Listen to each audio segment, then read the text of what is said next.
그러니까 이제 뭔가 큰 흐름을 말할 정도 되는 건 한 이제 1000년 정도부터죠, 그죠? 로마네스크 이때부터 해서 뭔가 이제 유럽이 이제 정신을 차리고 조금 이제 커다란 단위들, 정치 단위들이 생기면서 그러니까 문화적인 이런 그 여력이 생긴 거죠. 여력이. 그 전까지는 이거는 뭐 말 그대로 야만인들이었고 사실 그죠? 전 세계 역사를 놓고 봐서도 얘들은 뭐 가망성 없는 거고 그 당시 문화의 중심지는 그러니까 요때 문화의 중심지는 그 이제 물론 중국 빼고 중국하고 인도 빼고는 그 아라비아였잖아요. 아라비아 그죠?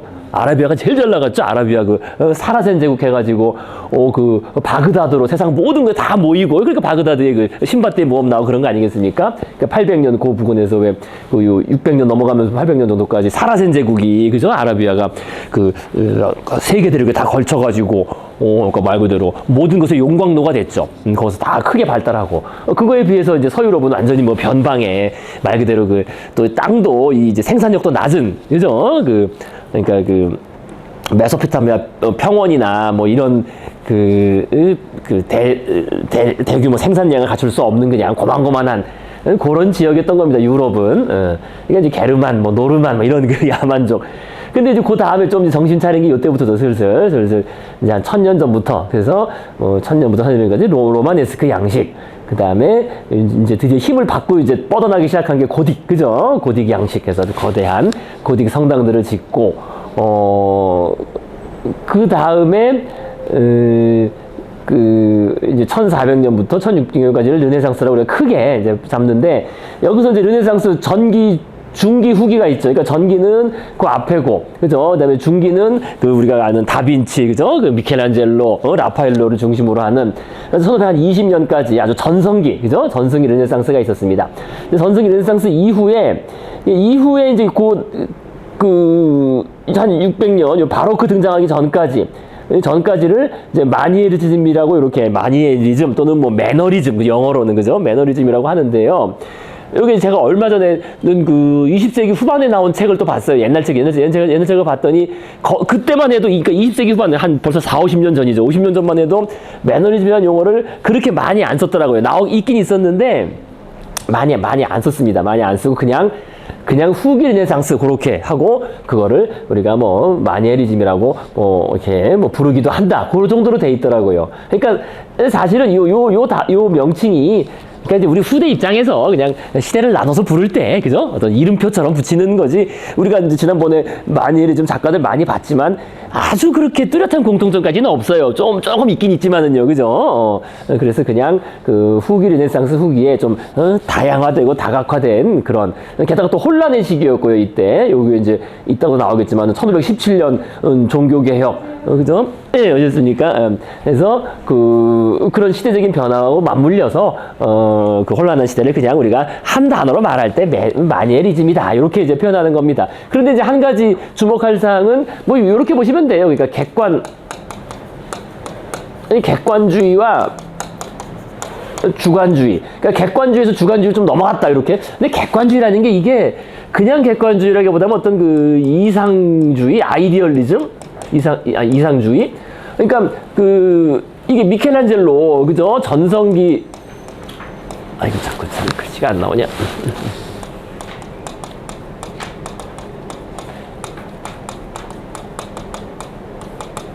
우리가 이제 봤던 미켈란젤로나 라파엘로나 그 전성기 르네상스 시기 작품들은 어떤 이상적인 인간상을 그죠? 표현하고 있고, 그다음에 이제 그것이 이제 객관적인 진짜다. 이제 그런 식의 이제 표현이 됐잖아요. 그죠? 그러니까 이거를 우선으로, 그죠? 실제 해부도 해보고 말이죠. 그죠? 인체도 해부하는 그 근육 그대로 표현을 하는 이제 그런 쪽이 이제 이 당시 르네상스였다면은 요 후기 르네상스, 그죠? 요 후기 르네상스는, 이건 할 거 다 했고, 이제. 그죠? 있는 그대로 할 거 다 했고, 그 다음에 지난번에 나왔던 것처럼, 뭐, 미켈란젤로나 라팔레의 솜씨를 우리가 뛰어넘을 수 없고, 그러면 이제 어떻게 할 거냐? 그러니까 이제 객관적인 대상을 가져와서 그리는 게 아니라, 주관주의, 그러니까 주관적인 생각, 그죠? 우리의 그 주관주의라는 게 우리 주관적인 그 매너죠? 매너.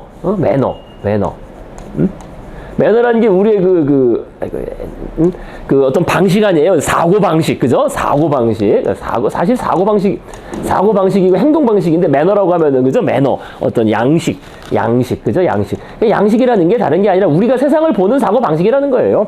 우리가 세상에 대해서 생각하는 사고 방식, 그죠? 그 주관적인 사고 방식에 따라서 그린다는 겁니다. 사실은 큰 틀에서 우리가 생각하는 사고 방식에 따라서 그린다. 그러니까 이제 거기 109페이지에 나온 그 목이 긴 마돈나만 해도 우리가 가진 그 사고 방식이 뭐냐면은 우아하고 아주 고결한 여성은 이렇게 그죠? 길쭉길쭉하고 우아하고 그죠? 그런 특징이 두드러지는 것이고 뭐 그런 얘기예요, 사실은.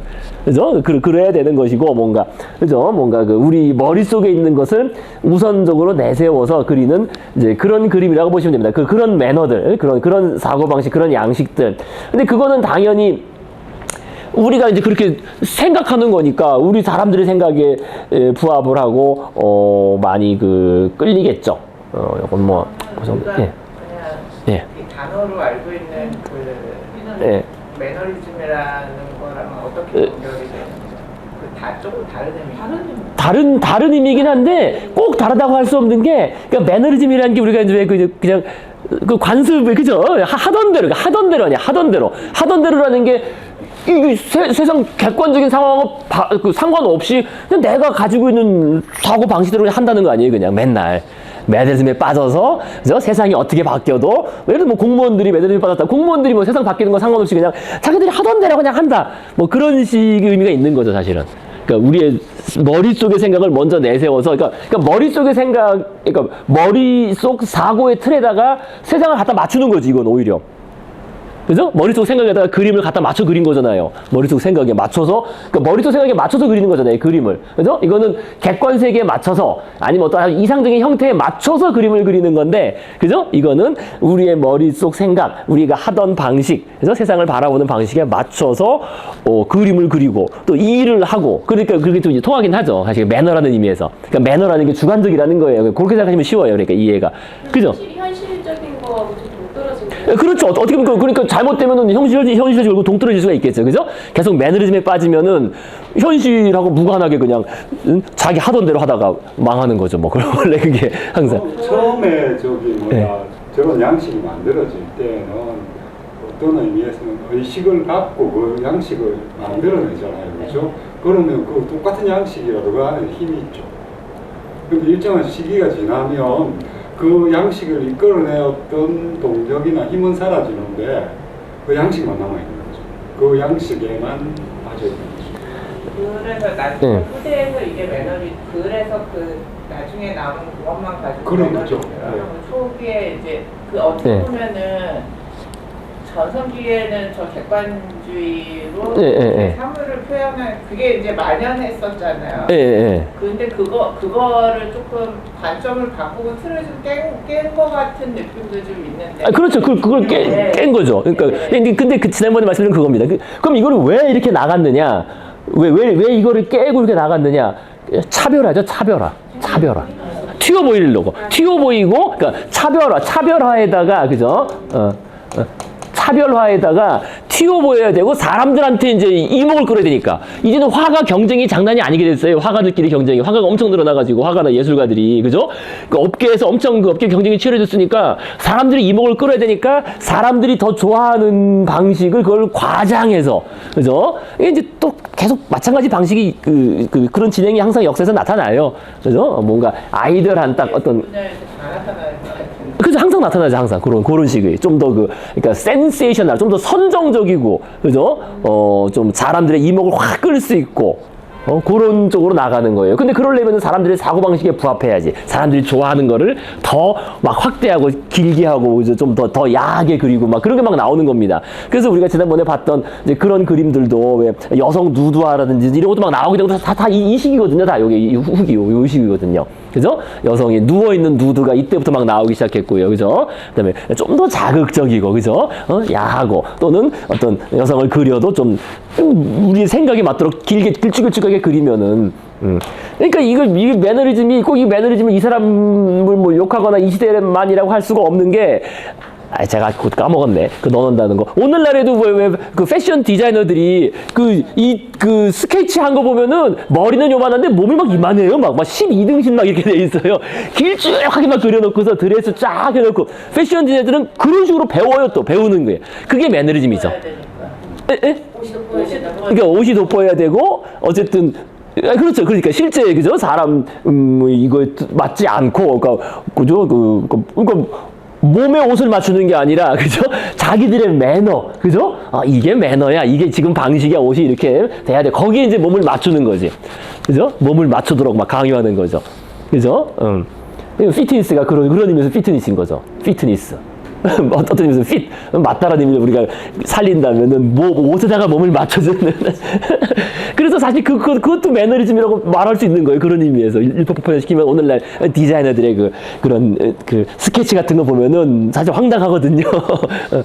뭐 꼭 그거는 뭐 디자이너뿐만 아니라 많이 나오죠. 뭐 게임 세계에서도 뭐 게임 캐릭터도 막 얼굴 요만하고 막 다리 이만하고 뭐 다 그러잖아요. 그런 게 사실 그런 경향이라는 겁니다. 또 근데 그래야만 사람들이 탁 보고서 이거 뭐야 막 쏠린다는 거지. 그죠? 막 다리 길쭉길쭉하고 막 목 길쭉길쭉하면 일단 쏠리고 쳐다보잖아요. 막 그죠? 그래서 나온 거라고 이렇게 정리해 볼 수 있겠습니다. 물론 이게 단어에서 저는 느낌이 뭔가 이제 진부하고 그죠. 그게 그런 시대라고 그러니까 딱 그 느끼기에는 그랬는데 설명을 들으니까 다른 것 같아요. 그죠. 그냥 듣기에는 매너리즘 그러면은 이 사람들이 이제 매너리즘에 빠져가지고 이 하던 거 계속 반복하고 했는 거 아니냐라고 생각할 수 있는데 이제 오히려 반대인 거죠. 그러니까 하던 대로 하면은 뭐 차별성도 없고 인기를 끌 수가 없고 주목을 못 받으니까 이제 하던 대로 안 하고 그럼 어떻게 할 거냐? 이제 우리가 하던 그 사고 방식 그죠 매너에 따라서 매너를 부각시키고 그래야 사람들이 주목하니까 그렇게 이제 이해하시면 되겠습니다. 좀 이해되시겠어요? 물론 이제 그런 의미이긴 한데요. 근데 아까도 말씀드렸지만은 이제 그런 특징이긴 한데 하지만 어쨌든 우리가 이제 마니에리즘이라고 할 때는 그냥 그 시대를 이렇게 부르기 위한 명칭인 것이고 그 안에는 정말 다양해요. 근데 다양한데 그러나 분명한 건 한 가지 말씀드린 건 있습니다. 그 사실 차별성 추구는 분명히 있는 거예요. 그거에 보면 우리가 이제까지 그 미켈란젤로 이후의 작품들을 보면은 그게 드러나요. 그죠? 다들 뭔가 한번 좀 차별성을 주려고 그죠? 했던 것들. 그죠? 그래서 우리가 지난번에 쭉 보시면 그죠? 쭉 보시면은 또 질문입니다. 예. 방금 그 표 보면은 예. 이렇게 무슨 시대 이렇게 나눈 게 예. 그냥 그 연대를 가지고 나눈 건가 아니면은 이게 미술사에서만 일대를 이거라고 부르는 거야? 그게 연관이 되죠. 그러면은 음악 같은 경우는 훨씬 더 전이고 이게 음악에서 말하는 시대 또 아니면 뭐 다른 아니 음악도 이때 바로크죠. 음악도 같은 거 바로크예요. 음악도 왜 끝에 음이 바로크적으로 왜 끝에 항상 꾸밈으로 끝나고 막 이런 게 있어요. 거기 바로크에 뭐 계속 꾸미고 좀 이따 나올 텐데요. 바로크라는 게 그거 통하는 거예요. 바로크. 바로크. 1800년이라는 그러니까 1600년대까지 바로크죠. 1600년 요때 바로크고 1800년 넘어가면 이제 그 낭만주의 나오고 그것도 다 똑같아요. 그때부터는 그러니까 이게 다 꼭 미술만이 아니라 다른 것까지 다 이제 통하는 겁니다. 물론 이건 크게는 역사적인 사건을 기준으로 나눈 거긴 하지만 또 그걸 또 따라가니까요. 역사적인 사건을. 그래서 요때 같은 경우에는 그때도 말씀드린 것처럼 로마에서 요 시대는 그 십자군 운동 그죠? 십자군 운동, 그죠? 십자군 운동 시대고, 요 때는 1200, 1300, 요 때는 아주 그 중세 전성기라 그래요. 중세가 아주 가장 힘을 받았던. 그런데 요 말에, 요 끝에 흑사병이 돌면서 시대가 확 바뀌면서 르네상스로 넘어가죠. 근데 요 동로마 제국 멸망하면서 새로운 바람이 부른 게 이제 르네상스 시대입니다. 또 대항해 시대 있었고요. 그죠? 대항해 시대, 뭐 이런 거, 그죠? 코페르니쿠스 뭐 그런 거. 그게 아주 전환점이고요. 그 다음에 요거는 우리가 이제 오늘 하겠지만 절대왕정 시대예요. 네, 루이 14세로 나오는, 그죠? 절대왕정 시대. 그래서 요런 짜잘짜잘한 국가들이 조금 큰 단위로 뭉쳤다가 그 다음에 더 큰 단위 절대왕정으로 뭉쳐서 이제 바로크 시대가 꽃을 피우다가 이제 프랑스 대혁명이 일어나면서 이제 완전히 바뀌죠. 그래서 이 전까지는 다 한마디로 말하면 종교 예술이에요, 사실은. 그죠? 한마디로 다 기독교 예술인데 이 다음부터는 거의 없죠. 종교 예술은 거의 없죠, 사실상. 그렇죠. 그 전까지는 다 종교 음악이었는데 이제부터는 인간의 음악이 되는 거죠. 인간의 음악. 전까지는 돈 있는 사람이 그 사람 그러니까요. 네, 그 세계에서 만들어진 영상. 시민들이 생각. 그죠. 시민 계급이 등장하고 이른바 이제 그러면서 대중문화, 대중예술 시대가 되는 거. 19세기 중반부터는 대중예술의 시대가 나오면서 이제 엘리트 예술은 또 위기에 처하게 되는 거죠. 또 한편으로는 이런. 도시락으로 팔았던 최초의 그 베토벤이라는 딱그 1800년 요 프랑스 대혁명 이후에 베토벤이죠, 그죠? 베토벤. 예. 딱 그 나오는 겁니다. 이건 벌써 다르잖아요. 베토벤만 해도 그죠? 청중들을 대상으로 한 거고 모차르트는 그 왕을 위해 작곡을 한 거고, 그죠? 주문을 받아서 작곡을 한 거고 벌써 다른 거죠. 그게 아닌 거지. 그 전에. 그래서 음악 얘기도 이제 잠깐 하시겠습니다만요. 어쨌든. 자, 그래서 어쨌든 전체 시대가 이렇게 되면 대충 보시겠죠, 그죠? 그래서 지금 저희가 하고 있는 게 르네상스 했고, 요 마nie리즘에서 이제 바로크로 넘어가는 오늘 바로크 얘기를 이제 하시겠습니다. 바로크라면 참, 뭐, 바로크 가구도 있고, 그, 앤틱 가구라 그러죠? 우리나라에서는 앤틱 가구 뭐 이러는데, 그 앤틱하고 바로크하고 좀 다르긴 한데, 어쨌든 우리나라에서는 그냥 그 서구의 그거를 동경하는 변두리 현상에 의해서. 그렇잖아요. 우리는 자, 그래서 지금 요 후기 르네상스 후기죠. 미켈란젤로 이후의 시대를 보고 있습니다. 그래서 뭐 이렇게, 그죠? 벌써 달라요. 지금 지난번 요거 하나 그냥 휙 넘어갔었는데, 그러니까 뭔가 그 미켈란젤로 시대랑은 다르게, 벌써 사람의 옷 색깔이 이럴 수가 없어요. 이렇게 생각하시면 안 돼요. 옛날에는 그러니까 옷에 염료라는 것 자체가 없었어요. 염료라는 것 자체가. 그렇잖아요. 옛날에 염료가 어디 있어요? 화학 염료가 없지. 어? 옷에 뭐 아무리 물을 들인다 해도 다 그냥 빠져나가고. 옷 색깔이 근데 벌써 엄청 다양하잖아요. 이게 벌써 사람은 이목을 끄는 거예요. 그죠? 같은 거를 그려도. 이목을 끌면서 아주 뭔가 그 드라마틱한, 그죠? 극적인, 그래서 사람이 이목을 쏠리게 하는, 그래서 십자가 장면도 이렇게 되는 것이고요. 또 이제 이런 것도 최후의 만찬, 이 디토레토가 그래 최후의 만찬인데요. 벌써 다르잖아요. 그죠? 대각선 구도를 통해 가지고 사람들한테 자꾸 뭔가 의문을 낳게 하고, 그죠? 뭔가 그 동적이고, 그러니까 그 다빈치의 최후의 만찬은 완전 다빈치는 딱, 그죠? 아주 그 전형적인 그 삼각형 구도의 균형적인 안정적인 그런 최후의 만찬이었는데, 이 대각선이에요 벌써, 그죠? 대각선으로 놓여 있고, 또 예수가 지금 이게 지금 아마 성체성사하고 있는 걸 겁니다, 그죠? 예수가, 그죠? 예수님이 옆에 아마 먹이고 있는 걸 거요, 빵을. 그죠? 왜? 그죠? 이것은 뭐 나의 뭐 살일과 뭐 피 뭐 그러면서 뭐 하는, 지금 성체성사 하는 거예요. 이게 지금, 하고 있는 거고요. 그럼에도 불구하고, 이 옆에 좀 엄청나게, 그죠? 좀 아주 극적이고 드라마틱하고 좀 시끌벅적하고, 그죠? 좀 주의가 산만하고 뭐 그렇죠. 좀. 근데 산만하다기보다 어쨌든 그래요. 어쨌든 대각선 구도예요. 그죠? 이렇게 안정적인 그런 균형이 아니라. 자, 그래서 이런 식으로 뭔가 색채도 그렇고 사람들의 움직임도 그렇고 뭔가 차별성을 꾀했다는 겁니다. 또 이것도 유명한, 그죠? 이렇게 손가락도 길이가 장난이 아니잖아요. 지난번에 보셨잖아요. 그죠? 뭔가 과장을 하는, 그죠? 과장하고 이목을 쏠리게 하는 있을 수가 없는 손가락인데 손가락이 지금 이게 자, 그래서 이런 거라든지, 이런 것도 벌써 이것도 너무나 이게 십자가에서 예수를 내리는, 죽은, 그죠? 이제 예수를 내리는 건데, 이 옷 색깔들도 있을 수 없는 색깔들이에요, 사실은. 그죠? 표정도 그렇고, 뭔가 불안한, 그죠? 이런 그 시대적인 정신을 반영했다. 이런 것도 마찬가지고, 옛날에 이런 사람 옷을 이렇게 입고 살 수가 없죠, 옛날에는. 그죠? 그죠? 어쨌든 작가가 정신 이상자이긴 했는데, 그죠? 작가가 여기, 그죠? 실제로 정신질환에 저기 했는데, 보였을 수도 있겠네요. 그렇지. 그럴 수도 있어요. 그게 아름다워 보여서 했겠지. 그죠? 뭔가 이것도 너무 정말 섬찟해요. 이 표정들이. 그래서 사실은 눈빛들이 성모 마리아와의 아기들이 웃는 건데. 광인의 그 광기 어린 좀 그게 보이지 않습니까? 벌써? 그죠? 광기 어린. 응? 약간 보색이 빨간색과 파란색 보색 관계로 막 쓰고 막 이랬잖아요. 그죠? 이 정신질환자가 그린. 어쨌든. 무서워. 맞아. 그 표정 얘기를 근데 웃긴 웃는데 이게 다 지금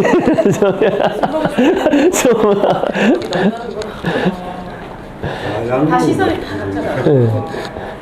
애기들의 표정이 더 무서워. 예, 이게 그래서 아들이죠? 이게 웬 천사고, 이게 예수님, 이게 세례자 요한 이런 건데 이쪽은 벌써 이상해요. 그래서 이게 좀 저게 그 뭐지, 그 컴퓨터 그 그래픽상으로 다른 좀 잘못된 거 아닌가, 다른 거 찾아보면 다른 거 더 이상해요. 이게 좀 흐리게 나온 건 더 섬찟하더라고. 야, 이거 뭔가. 작가가 누구야? 작가가 아까 봤던 그 폰토르모라고 어디서도 유명한 어쨌든 이 그림이 제일 유명한 그림이긴 합니다. 그러니까 어쨌든 이 시대를 드러내는 이 시대의 어떤 불안한 이 아주 이 표정이 정말 불안하죠. 이게 슬픔이 아니라 슬픔보다는 뭔가 그 시대의 그 압축된 표정. 자, 지난번에 봤었고요, 이런 그림. 그 다음에 이제 그 제자도 벌써 옷 색깔이, 성모의 옷 색깔이 이제까지 그리던 거랑 완전 다른 거예요, 벌써. 그죠? 그 다음에 이것도 벌써 엄청 뭐 얼굴은 요만하고 말이죠. 몸은 뭐 비율이 뭐, 그죠? 전혀.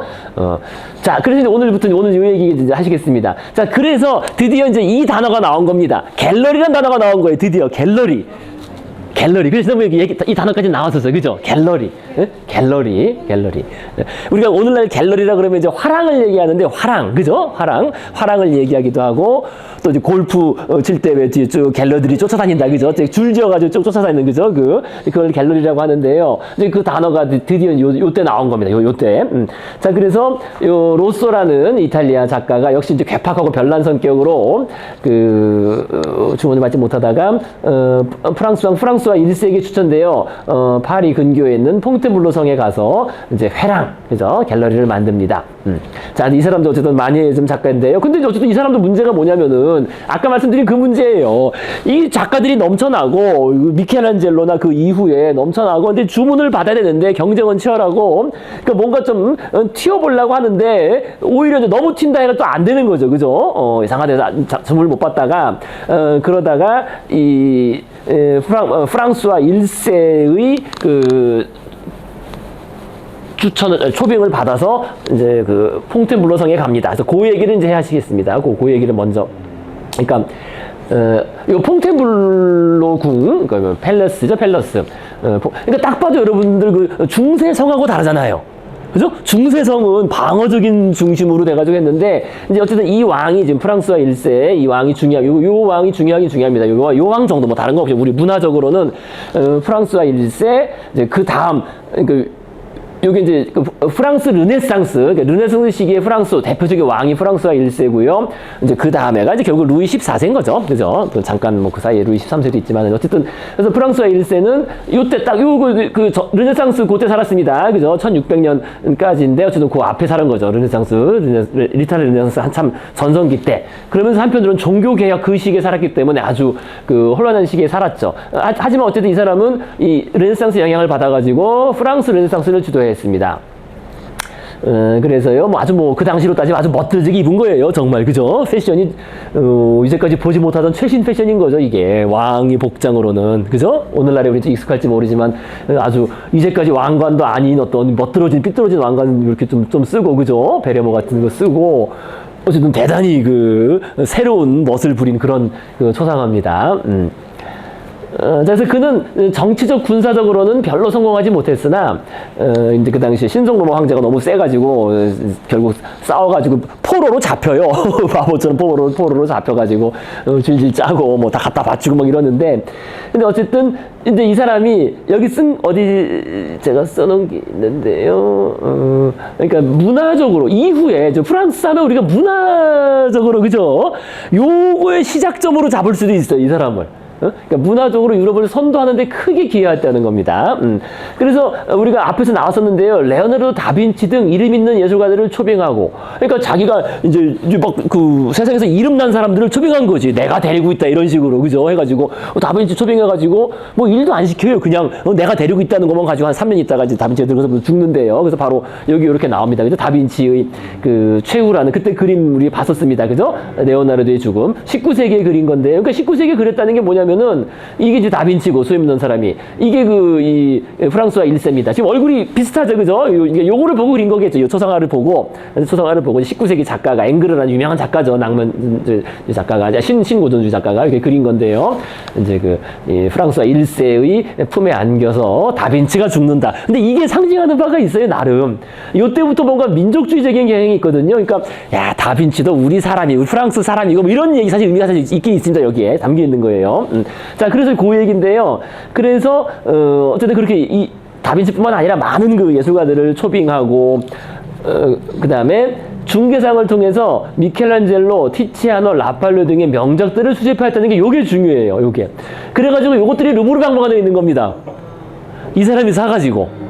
이 사람이 사가지고, 이때. 그리고 요때부터, 요렇게 왕이, 게다가 요게 이제 프랑스 왕이기 때문에, 아까도 말씀드린 것처럼 그 전에는 프랑스라고 하더라도, 프랑스 왕은 그냥 파리 근교만 그냥, 그죠? 했고, 나머지는 다 지역, 군주들이, 공작, 백작들이 다 자기들이 독립적으로 다루는데, 이때만 해도 이제 슬슬 프랑스 왕의 힘이 중앙 집권화가 슬슬 되기 시작한 겁니다.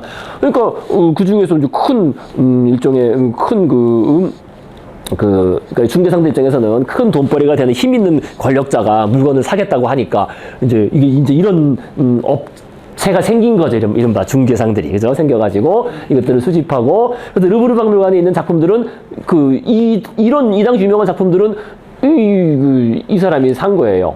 이 사람이 샀고 아니면은 나폴레옹이 그러니까 루이 14세가 샀고 아니면은 나폴레옹이 뺏었고 나폴레옹이 뺏었고 자 그래서 르브르 박물관에 그렇게 있는 겁니다. 그래서 왜 우리 지난번에 뭡니까 다빈치의 모나리자도 준 거잖아요. 다빈치가 그죠? 이 사람한테 줘가지고 그게 지금 르브르 박물관에 있는 거 아니에요. 그죠? 자 그래서요 특히 그는 이제 퐁텐블로 궁을 원래는 옛날에 성이었는데 그거를 이제 궁으로 바꾸면서 르네상스 양식으로 완전히 리모델링 하면서 로스와 프리마티초를 고용하여 유명한 프랑스와 1세의 회랑을 회랑을 만듭니다. 자, 그래서요, 요거까지 마저 일단 보시겠습니다. 그래서 어쨌든 프랑스와 1세가 그렇게 유명한 사람들을 모으고 해가지고, 나중 작가들이 이런 그림도 그렸고요. 다빈치가 이제 죽는 그림을 이후 작가가 그렸고. 그래서 어쨌든 오늘날 조사해보면은요, 프랑스 애들은 프랑스 자기네 나라 역사를 배울 거 아니에요? 그러면은 이제 프랑스와 1세를 아주 많이 선호도가 높은 왕 중에 한 명이라고 합니다. 프랑스 자국 국민들한테는요. 그러니까 우리를 문화적인 그런 선도 국가로 만든 그죠? 우리도 그냥 정조품이나 세종대왕까지는 안 될 것 같고. 네. 자, 그래서요, 이제 이 사람이 만든 게 이제 이 퐁텐블로 성입니다. 퐁텐블로 성인데요. 이렇게, 지난번에 여기까지 봤었죠. 그죠? 어쨌든, 이 중세의 성의 흔적이 없어요. 그래서 이 프랑스 왕이 이제 특이한 게, 이 많은 성을 짓기도 하고 성을 새로 이제 보수했는데요. 그러니까 방어 장치를 다 뜯어 해체시켰어요. 이 사람이 방어 장치가 있지 않습니까? 해자도 있고, 그지? 이런 탑도 있고 그런 거를 다 뜯어 해치고 이제 성은 이제 군사적인 의미가 이제 사실 이제 없으니까, 그죠? 대포 나와가면서 의미가 없기 때문에 어떤 문화적인 상징적인 의미를 중요하게 그렇게 일종의, 그죠? 그런 정치적인 의미로 만들었다는 겁니다. 그래서 완전히 상당히 현대적이에요, 보면. 그죠? 예, 그죠? 중세적인 느낌이 안 나잖아요. 다 개조한 겁니다. 이래서 개조해서, 개조한 분수와 그죠? 이렇게 연못에서 뱃놀이도 하고, 이 퐁테블로 전경인데 엄청나잖아요. 이게, 그죠? 이렇게 쫙 해서. 그러니까 요걸 또 이제 나중에 루이 14세가 이거보다 더 크게 지은 게 이제 베르사유 궁전인 겁니다. 베르사유 궁전이 결국 이런 식으로 되어 있는 거죠. 그죠? 큰 궁전에다가 앞에 엄청난 정원에다가 연못, 분수 다 그렇게 만들어 놓은 거. 자, 그래서 퐁텐블로가 그래서 중요한데 이 성에, 그래서 아까도 말씀드린 것처럼 이 성 안에가 중요하죠. 성 안에 만든 게 결국 이 회랑입니다. 회랑이라 그래가지고 이렇게, 그죠? 프랑스와 1세 의 회랑을 만든 것으로 유명하다. 그래서 회랑은 프랑스와 1세가 손님들에게 자랑을 하는 장소라는 겁니다. 딴 게 아니라, 다른 목적이 아니라 그냥, 그죠? 사람들 오고 외교 사절 오고 다른 나라 왕 오고 친구 오면은 야 이거 한번 볼래 해가지고 문 열고 들어가면은 거기에 기기묘묘한, 그죠? 쫙 이렇게. 그러니까 원래 회랑이라는 게 뜻이 그냥 긴 복도예요. 한쪽 벽이 있는 긴 복도를 회랑이라고 갤러리라고 한 겁니다. 갤러리라고 했는데요. 그런데 이제 지난번에 보셨던 것처럼 거기 들어가면 이런 그림이 쫙 돼 있다는 거죠. 그림과 조각이 있으면서 야 이게 뭔지 아냐 뭐 이러면서 막 자랑을 하는 거죠. 그러면 야 이런 거 어떻게 달았냐 해가지고 뭐 친구들이 다 놀라 자빠지게 하는. 그러니까 당연히 좀 기기묘묘하고 좀 신비롭기도 하고 좀 야하기도 하고 뭐 그런, 그죠? 기이하고 그로테스크하고 이국적이고 에로틱하고 아름다운 이미지와 장치들이 가득한 이런 걸 다 이제 로쏘라는 사람과 프리마티초가 다 만든 겁니다. 만들어서 회랑을 만들었습니다. 자, 그래서요, 아까 어디 갔지? 그래서 회랑을 만들었고요. 그래서 그 회랑이, 오늘날, 그러니까 이제 퐁텐블로 성에 그런 회랑을 만들었고, 회랑이 어디 갔지? 여기 그죠? 여기 아까 말한 것처럼 이제 그 한쪽 벽을 따라 지나가는 좁고 긴 통로, 그냥 갤러리, 회랑이라는 말로 쓰였는데, 요게 이제 요 왕 시대를 지난 이후부터는 화랑을 뜻하는 말로 이제 쓰이기 시작했다는 겁니다. 화랑, 오늘날 갤러리 그러면은 그림 쫙 걸어놓고 그죠? 이렇게 감상하는 곳이 됐잖아요. 그래서 요 프랑스 1세의 회랑에서부터 이 갤러리란 말이 그죠? 오늘날에는 요렇게 쓰이게 됐다, 그죠? 갤러리가. 자, 그래서 갤러리란 말의 그 명칭과 기원을 알아보셨습니다. 자, 그 다음에 나온 사람은 이제 벤베트노첼리라는 여기 나온 그 소금 그릇, 그죠? 110페이지 소금 그릇, 이걸 만든 사람입니다. 물론 요거를 거기 써 있는 것처럼요, 첼리니 소금단지 해가지고, 프랑스 왕을 위해 만든 이 금제 소금 그릇은 바다의 신과 대지의 여신, 그러니까, 왼쪽이 뭐 황혼의 신, 뭐 마르스라고 하기도 하고요. 오른쪽은 뭐 새벽의 여신, 뭐 비너스라고도 하기도 하는데, 어쨌든 뭐 이 둘이 서로 다리를 마주하여 땅과 바다가 서로 침투하고 있음을 상징하고 있다. 화려한 장식과 함께 남신 옆에는 소금을 담을 수 있는 배가, 여신 옆에는 후춧가루를 담을 신전이 마련되어 있다. 그래서 뭐 일종의 우리가 요거를 뭐 최초의 뭐 키치라고도 하긴 하는데요. 그러니까 상업적인 속류하죠. 어떤 이런 신들을. 어쨌든 벤베트노첼리니는, 그러니까 이 사람도 마찬가지예요. 그 시대를 떠도는 그런 그죠? 왕들이나 이 귀족들의 주문을 받아서 제작을 해주고 그런 사람입니다. 그래서 금은세공업 주로, 아무래도 귀족들은 금은으로 이런 걸 많이 만들었으니까요. 해가지고 요거를 만드는 다음에 요거를 팔러 갔어요. 프랑스와 1세한테. 팔러 간 겁니다. 가가지고 프랑스 1세가 사가지고 다른 사람한테 선물로 줬다고 합니다. 선물을 줘서, 어쨌든 오늘까지 남아있는데요.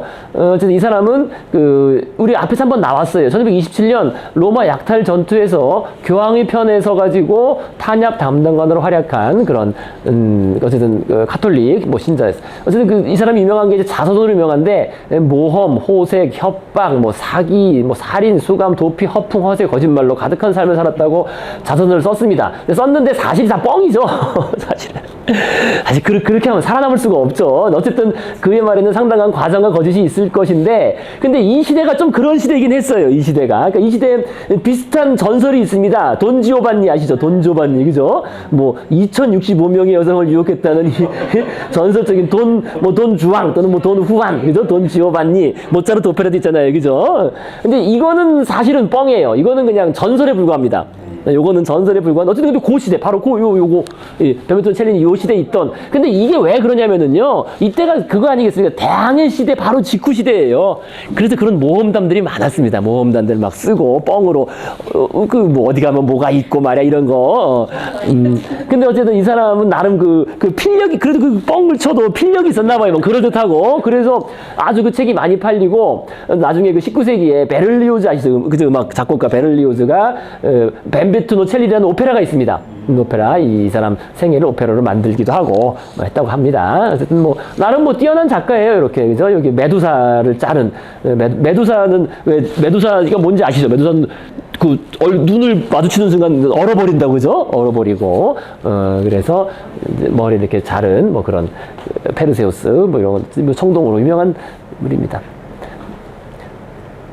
자, 어쨌든, 그래서 뭐 요런 벤베트노첼리니 같은, 그러니까 이런 사람들 다 보면 알 수 있는 거예요. 이렇게. 요런 거 이제 만들어가지고 갖고 다니면서 이제 귀족들한테 비싸게 팔아먹으려고 하는 그런 사람들이 있다라는 겁니다. 자, 됐고요. 그 다음에, 우리가 이제 스페인 르네상스 보시겠습니다. 111페이지. 스페인 르네상스. 스페인의 후기 르네상스죠. 근데 스페인은 사실은 조금 뭐 동떨어져 있잖아요. 벌써 이태리에서 좀 멀리. 그죠? 르네상스 시기 스페인에서 가장 활약이 두려진 화가는 엘 그레코였다.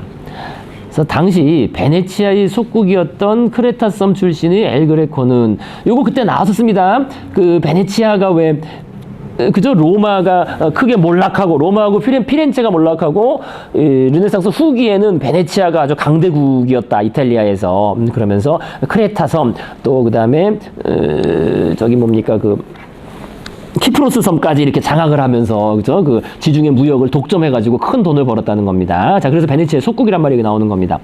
그래서 베네치아의 속국이었던 크레타 섬 엘 그레코는 화가로서의 첫 수업을 평면적이고 도안적인 비잔틴 양식을 배우는 것을 출발했다. 왜냐면 이제 크레타 섬은 그쪽은 그 동로마 쪽 아니에요, 그죠? 동로마니까 동로마 비잔틴 제국.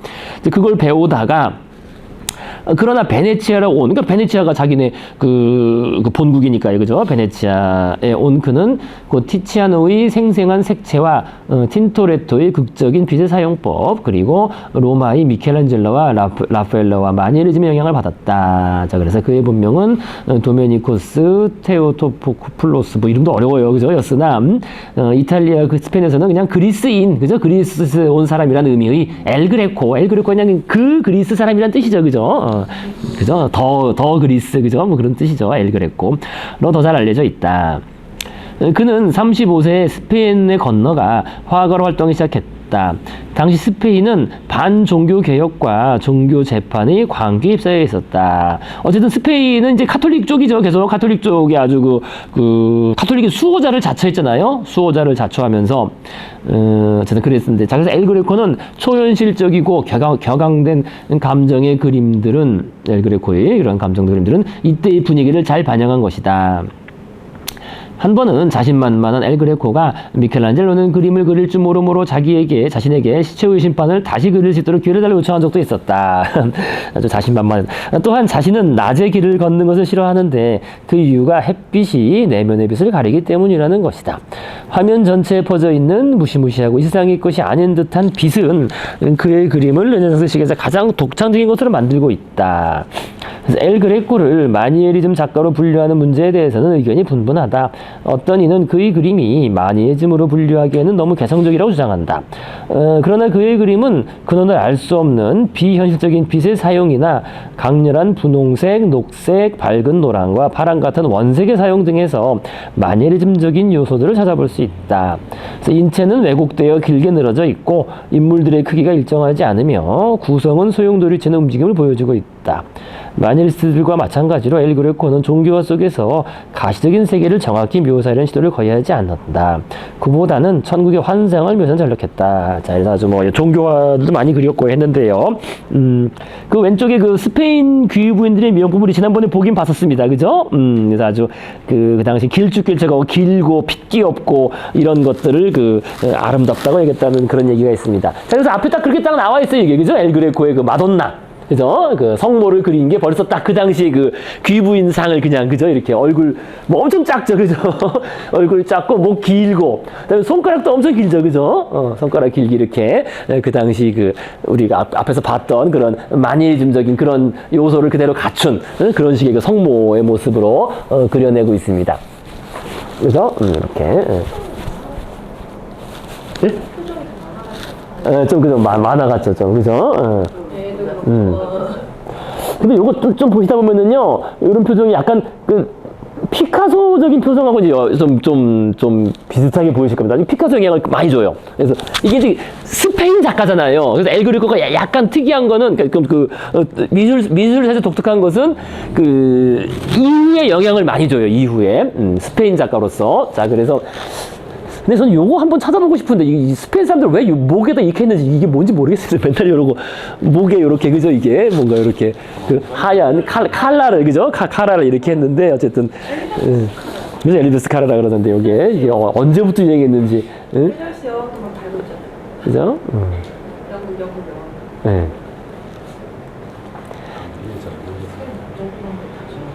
자, 그래서 이렇게 이제 엘그레코 이렇게 거기 있는 그림처럼 이렇게 아주 그죠? 뭐 특별한 구성이나 이런 거 필요 없이 그냥 요게 지금 라오콘이라고 왜 우리가 예전에 봤었습니다. 그죠? 라오콘 트로이, 신화 속 트로이의 사제였는데 이제 신들이 보낸 뱀한테 자신도 물려 죽고 두 아들도 물려 죽는, 그죠? 뱀한테 물려 죽는 이제 그런 그림을 이제 다시 그린 겁니다. 근데 저 뒤에 있는 풍경이 원래는 트로이 성이 나와야 되는데 트로이가 아니라 그냥 자신이 살던 톨레도의 풍경을 그냥 그려놓고 이렇게 해놨습니다. 자, 여기 지금 쓴 것처럼요, 엘그레코는 그래서 잊혔다가 19세기 낭만주의자들이 재발견되었고 꾸르베, 세잔, 피카소, 표현주의자들 및 잭슨 폴록 등에 많은 영향을 주었다는 요 영향, 여기에 나중에 재발견된 게 이제 영향을 준 거죠. 20세기에 재발견되면서 이거 영향을 많이 받은 겁니다. 물론 19세기부터 해서 특히 20세기 초에 이런 그림들 상당히 이런 게 좀 피카소적이에요. 요런 거 보시면요.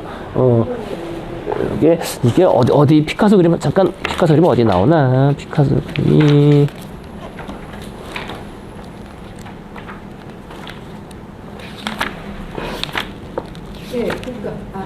아, 피카소 여기 없나? 피카소의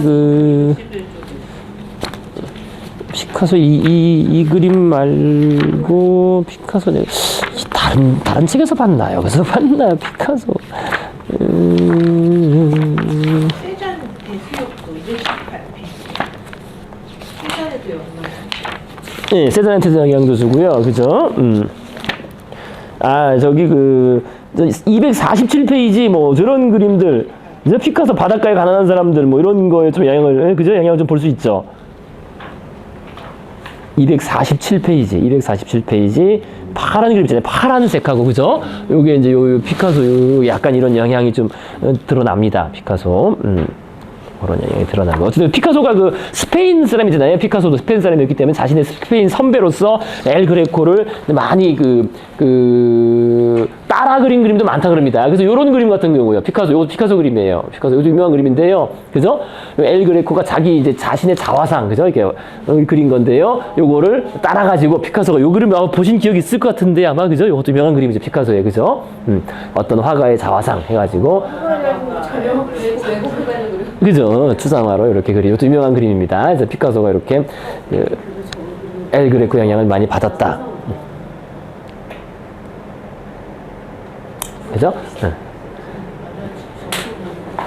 자, 그래서 엘 그레코는 그런 식으로 후대 현대 작가들 이후에 많이 영향을 줬다는 그런 것입니다. 자, 그래서 거기 있는 그림도요, 111페이지에 있는 그림 있잖아요. 그 요한 묵시록의 5번째 봉인의 개봉. 그래서 야, 이건 뭐 요한 묵시록, 요한계시록, 뭐 저는 뭐 이제 교란하게 모르지만 또 찾아보니까 이게 순교한 사람들이라고 하더라고요. 응? 이 요한 묵시록이 최후의 심판의 날이잖아요. 최후의 심판의 날에 5번째 봉인이 개봉돼서 순교한 사람들이 깨어난 겁니다. 순교한 사람들이 다시 죽은 순교자들이 살아나가지고 이렇게 막 외치는 거라고 합니다. 우리가 우리의 피를 언제 갚아주시겠습니까? 막 뭐 이렇게.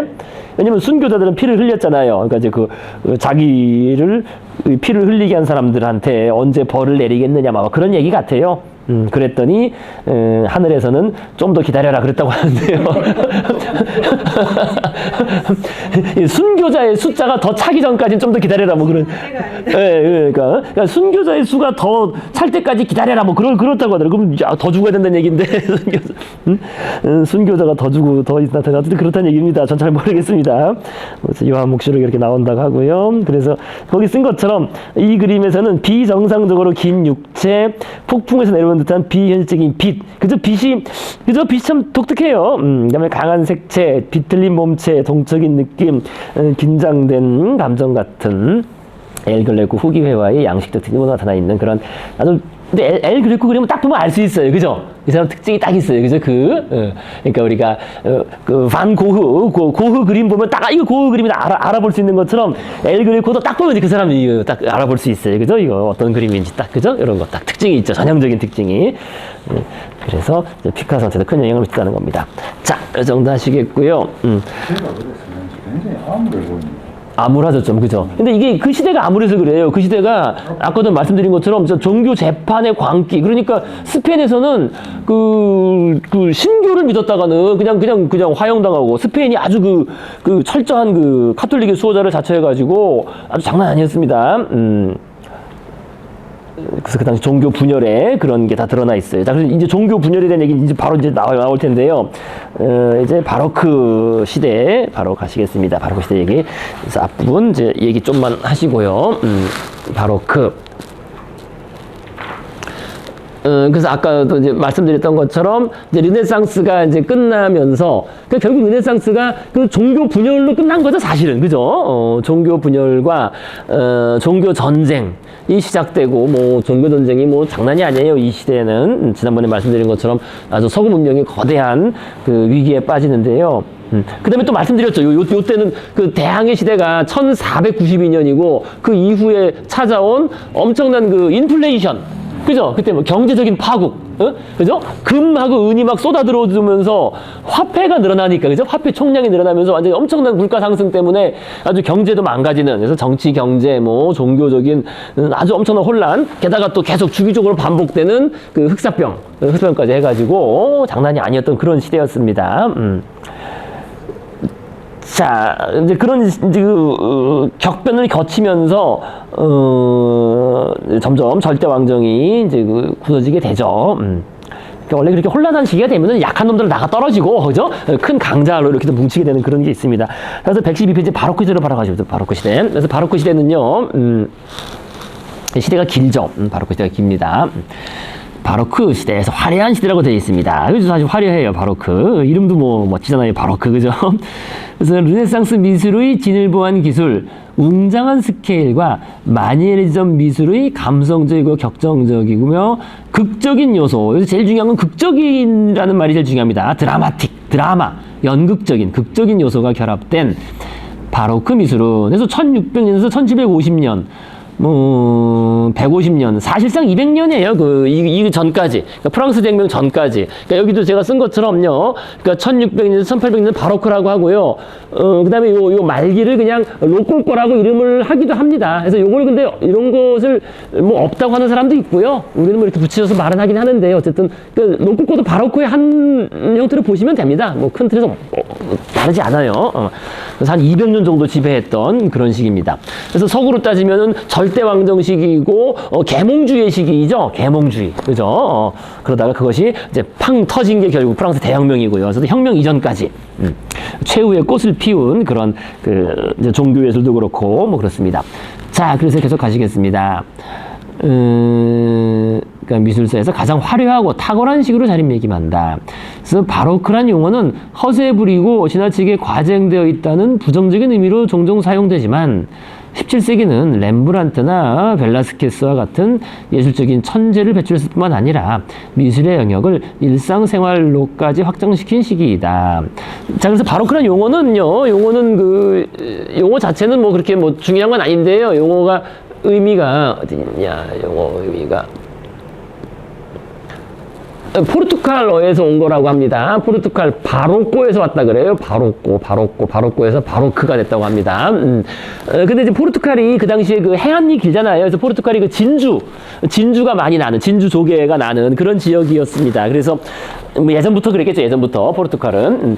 그래서 왜 진주 중에서는 진주를 까면은 아주 동글동글하고, 그죠? 일그러지지 않은, 그죠? 그런 건 이제 비싼 진주가 되겠고요. 그죠? 근데 진주 조개를 깠는데 진주가 뭐 이렇게 뭐, 그죠? 뭐 혹이 났다던가 일그러져 있으면 이거 가치가 없잖아요. 그죠? 그래서 그런 거는 이거 뽀로꼬다 바로코다 해가지고 뽀로꼬다 비슷해요. 뽀로꼬다 바로코다.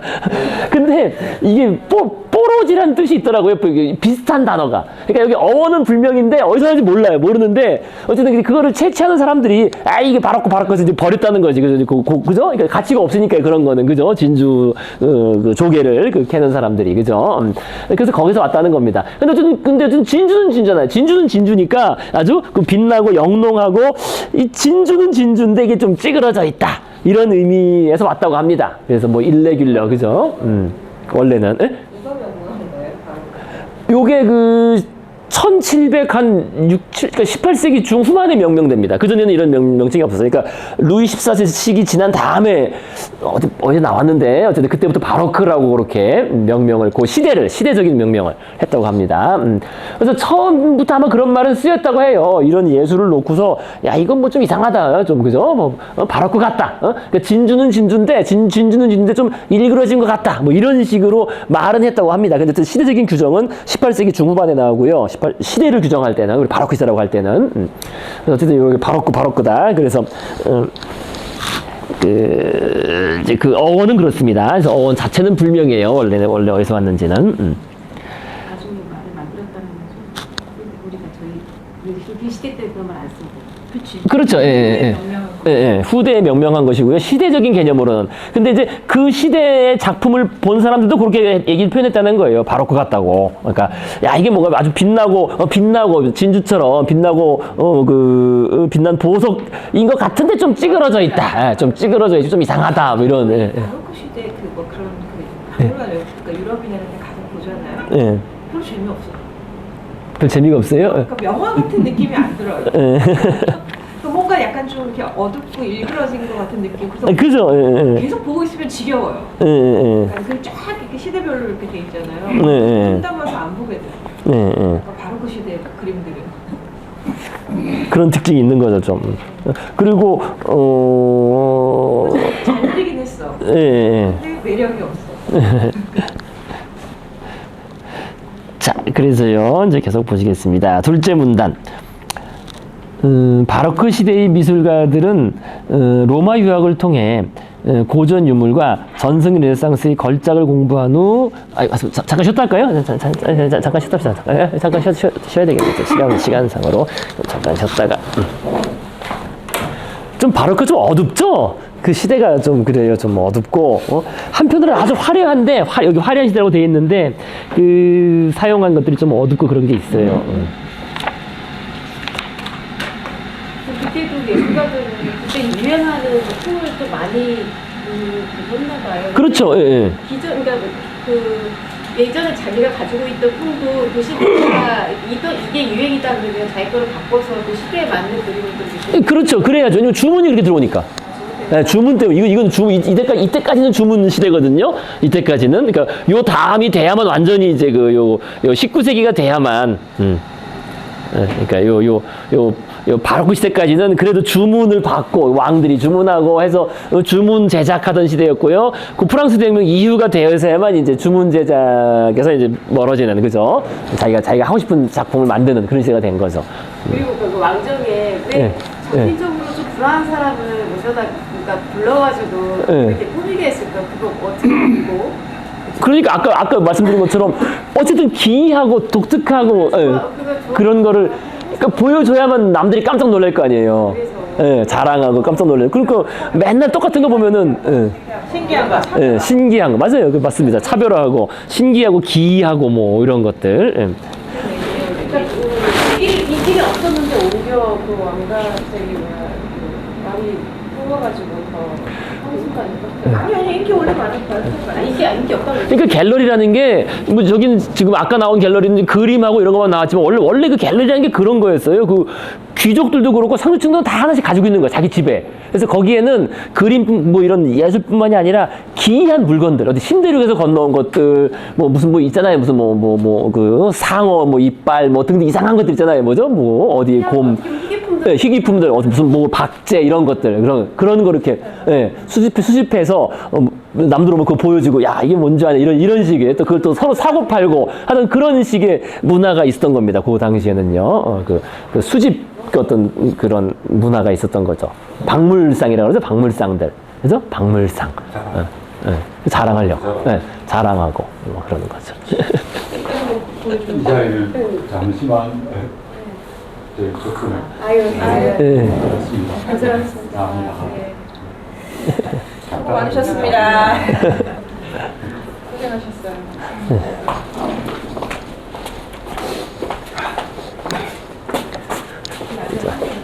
잠깐 쉬었다 가시겠습니다.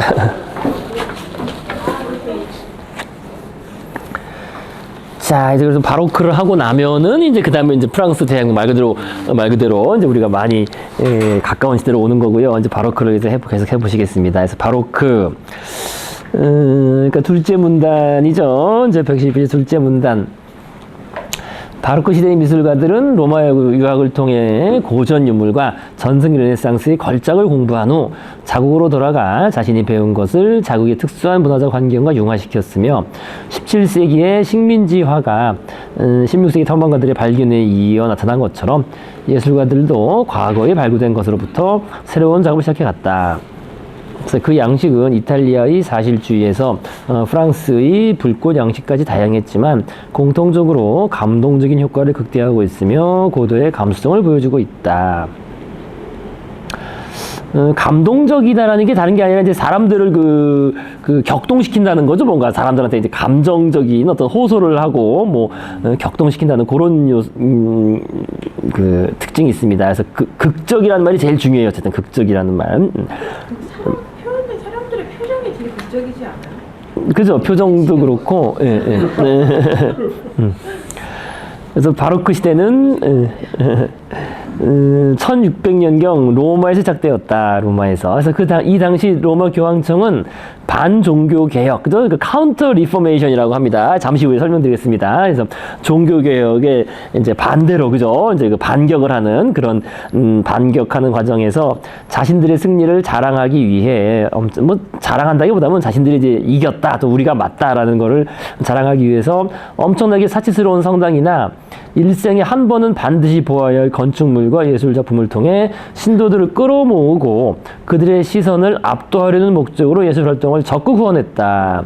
이러니까 예술 자체가 대규모화 되겠죠? 대규모화. 이제 그 특징이 바로 나옵니다. 아주 대규모화 됩니다. 그러니까 시선을 압도한다는 게 중요해요. 아주 압도하고, 야, 한마디로 사람을 딱 보고서, 와, 엄청난, 그래서 아주 장대하고 대규모의 그런 작품들이 나옵니다.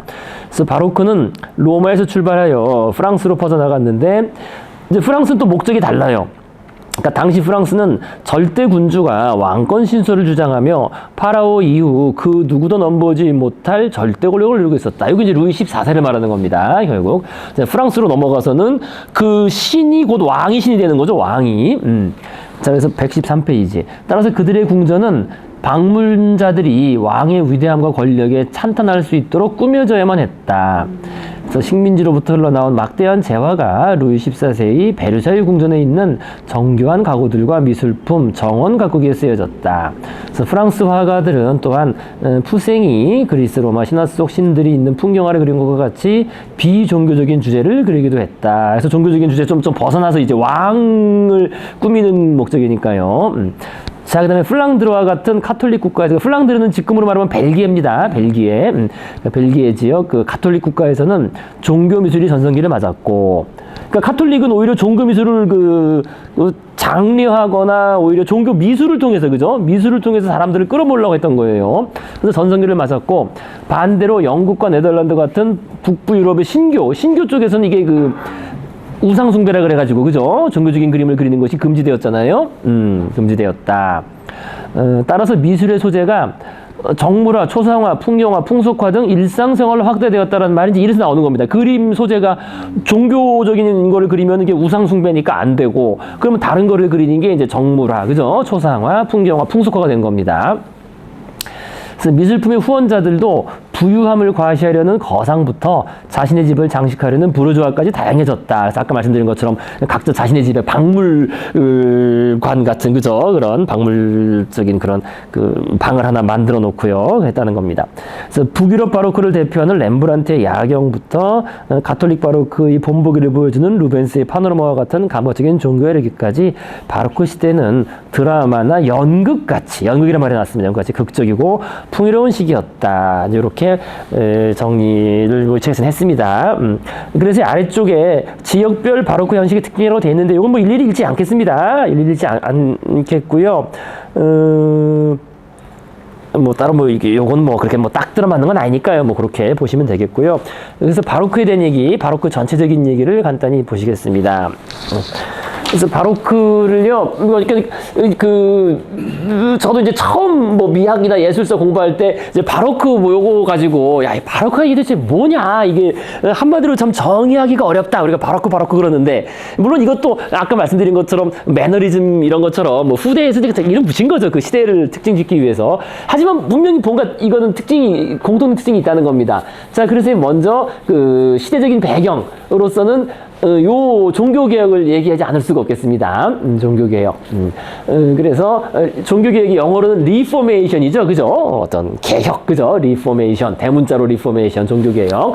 요게 나온 게 루터가 반복문이 나온 게 1517년입니다. 17년에 나오고, 그 다음에 신성 로마 제국군에 의해서 로마가 완전히 쑥대밭이 된 로마 약탈이 1527년 해서 완전 교황권은 완전히 땅에 떨어지고, 그죠? 완전히 그래서 카톨릭이 거의 그렇게 상태에 몰린 거예요. 완전 몰렸는데, 근데 이제 서서히 힘을 되찾으면서, 그죠? 그죠? 한 10년, 20년 힘을 되찾으면서 카톨릭 교회 이제 반격이 시작됩니다. 반격이 시작되는데요. 그걸 우리가 카운터 리포메이션 이라고 합니다.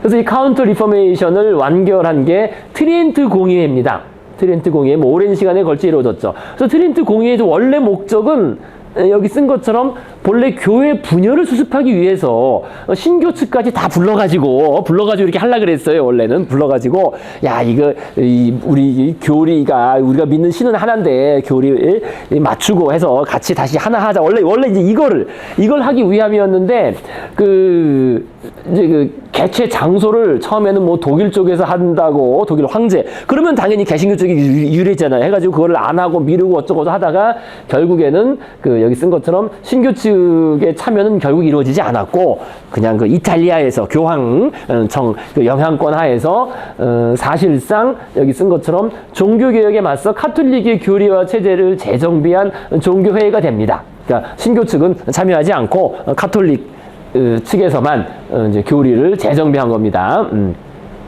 그래서 성서 해석의 권한은 교회만이 가진다는 원칙. 이거 엄청 중요한 얘기죠. 그죠? 왜냐면 신교 측에서는, 그죠? 아니, 성서에 있다. 라는 건데, 성서를 보면 된다는 건데, 근데 봐도 그걸 해석을 해야 될 거 아니에요. 그죠? 근데 어쨌든 그것의 의미를 해석하는 거는 교황만이 가진다라는 것을 재확인했죠. 당연히 이거는 신교 측이 받아들일 수 없는 거죠. 그죠? 그 다음에 어쨌든 교황의 권위라든지 성직 개서제 또는 뭐 칠성사 등을 재확인하였다는 겁니다. 이때요.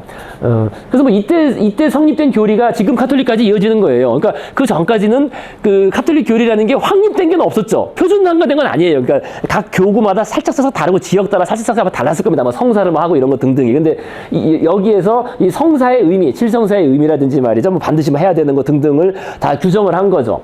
그래서 여기 쓴 것처럼 그런 식으로 카톨릭의 교리, 그죠? 카톨릭의 교리와 믿음을 이제 그 성서 해석을 확고히 한 겁니다. 하나를 확고히 하고 나니까 그 다음에 어떻게 됩니까? 그 다음에 결과적으로는 교회의 분열을 더욱 심화시키면서 두 교회 사이 교리와 믿음이 뚜렷하게 구분되는 게 됐다. 이게 무슨 얘기냐면은요. 그러니까 카톨릭의 교리를 이제 확립했잖아요. 이거 해야 되고 칠성사도 해야 되고 교황의 권위 뭐 얘기하고 나면 어떻게 됩니까? 이게 아니면 개신교인 거죠. 이제 이게 아니면.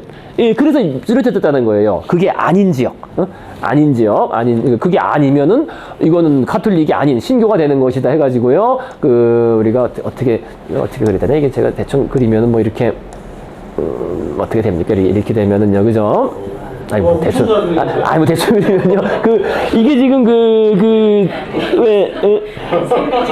깜짝이야. 아니 뭐 깜짝 놀랐어요.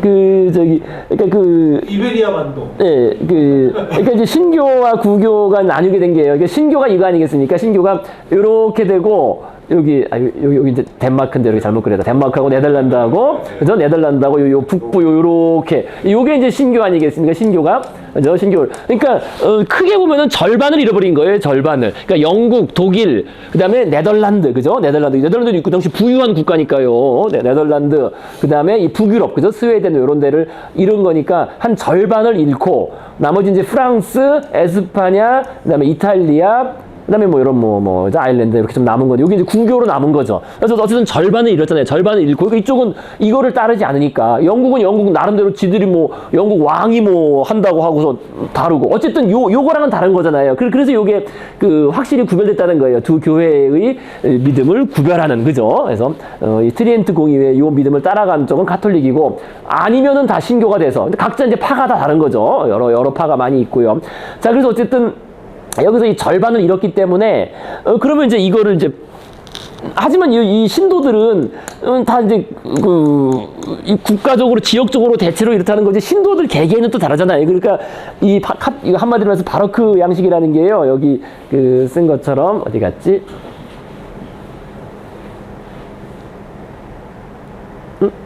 어디 지나가 버렸네.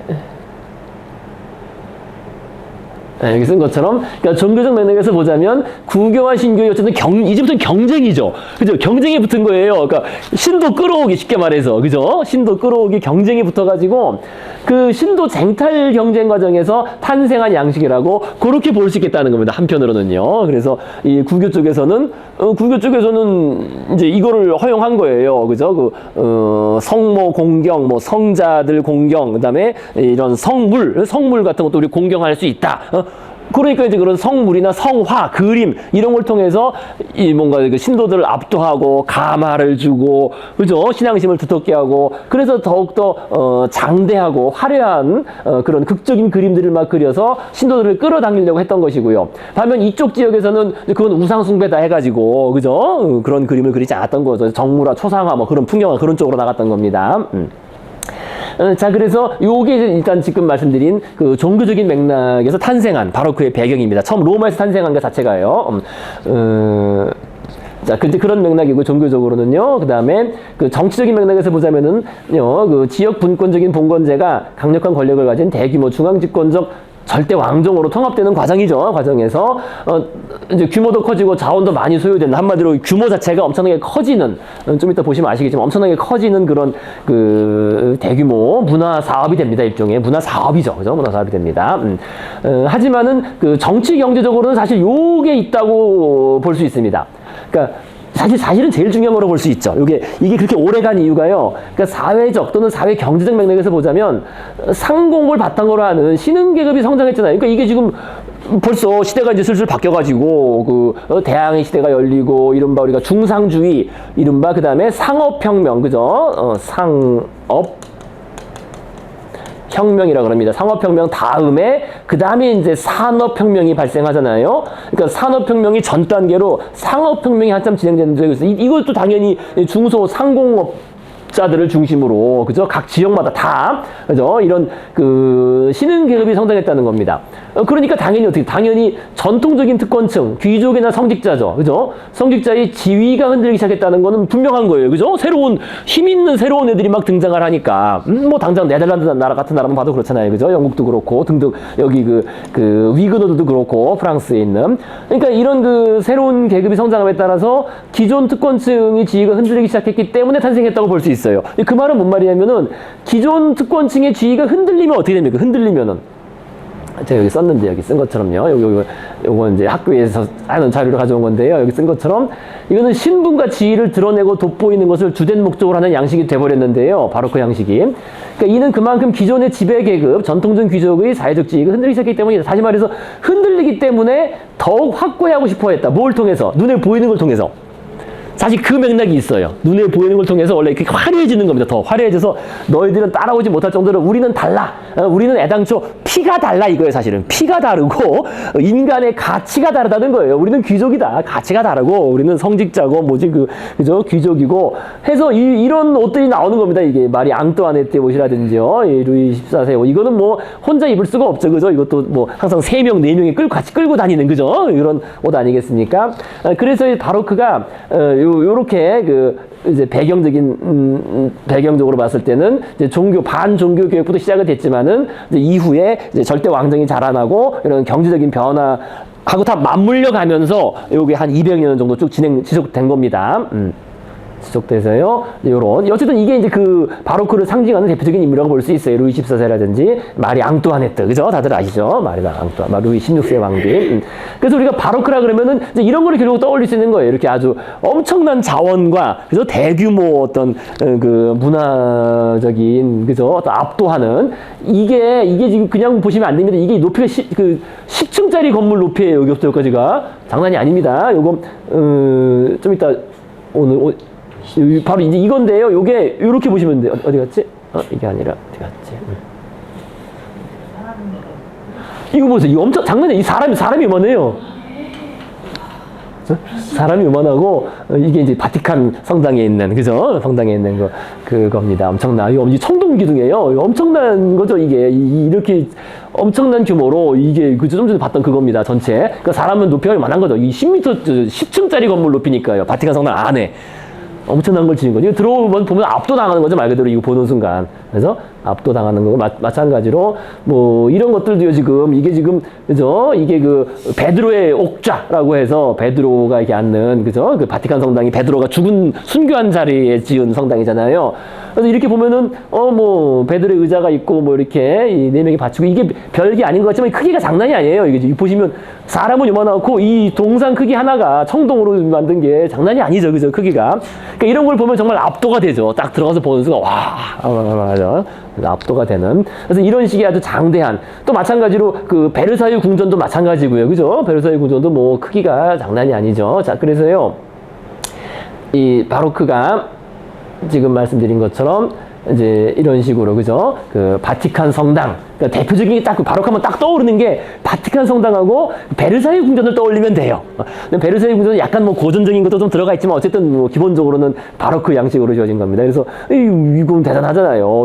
이 베르사유 궁전의 거울의 방 그죠? 이 거울로 쫙 된 이 엄청난 이 방 거울의 방 또 이거 왕비의 방 이 왕비 방 하나 꾸미는데 장난이 아니죠. 그죠? 이 들어가는 게 이 돈이나 이게 자, 그래서 이제 바로크 하면은 요 바티칸 성당이나 그 베르사유 궁전을 떠올리시면 됩니다. 자, 그 다음에 또 물론 이거를 떠올려도 돼요. 레이스 달린 공주 옷, 그죠? 이거.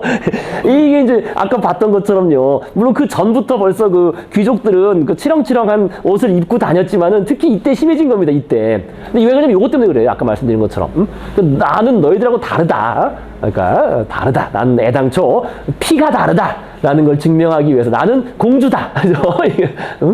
자, 그래서 이제 제가 이제 미리 정리 드리는 겁니다. 자꾸 반복적으로 나오는데요. 근데 크게 보면은 그 말이 맞아요. 그 서울대에서 오래 계시다가 이제 우리나라 미술사학을 개척하신 분 중에 한 분이 이명박 교수님이라고 계시는데요. 이분이 연구한 연구소에 바로크라는 책이 이만한 책이 있어요. 근데 거기에 결론을 이렇게 내리고 계세요. 바로크는 그 연극적인 효과와 어떤 환상의 추구다. 연극적인 효과. 이렇게 결론을 내리고 계십니다. 저도 그래서 젊을 때 공부하다가 이제 이렇게 배우고 하면서, 야, 이런가. 근데 좀 뭔가 아쉬워가지고, 제가 나름 만든 말이 요 말입니다. 요건 제가 만든 말이에요. 제가 나름 바로크를 그래도 규정을 한다면 어떻게 규정할 수 있을까? 그래서 자꾸 여기 그런 말은 나오잖아요. 드라마틱하다 말은 나오잖아요. 그죠? 극적이다 말은 나오잖아요. 극적인 성격 그런 거를 강조했다.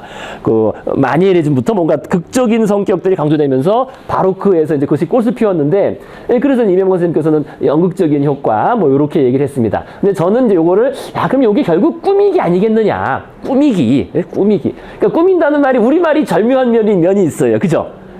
우리말의 꾸미기란 말은 이중적인 의미를 갖는, 요 이중적인 의미를 이제 같이 가지고 있다는 거 보는 거예요, 저는. 같이. 그러니까, 예쁘게 꾸민다도 꾸민다잖아요. 그죠? 그러니까 바로크가 좀 그래요. 이렇게 막 아까도 말씀드렸죠. 음악에서도 막 꾸밈이다도 하고, 그죠? 그래서 항상 이렇게 뭐 이게 꾸미는, 그죠? 여기 이렇게 봤던 것처럼 그냥 안 냅두고 다 레이스로 막 꾸미고 말이죠. 그죠? 이렇게 뭔가. 그래서 뭐든지 장식을 달고 꾸미는. 그래서 뭔가, 예쁘게 꾸민다라는 그런 뜻이 있으면서 동시에 요게 중요한 거죠, 요게. 그죠?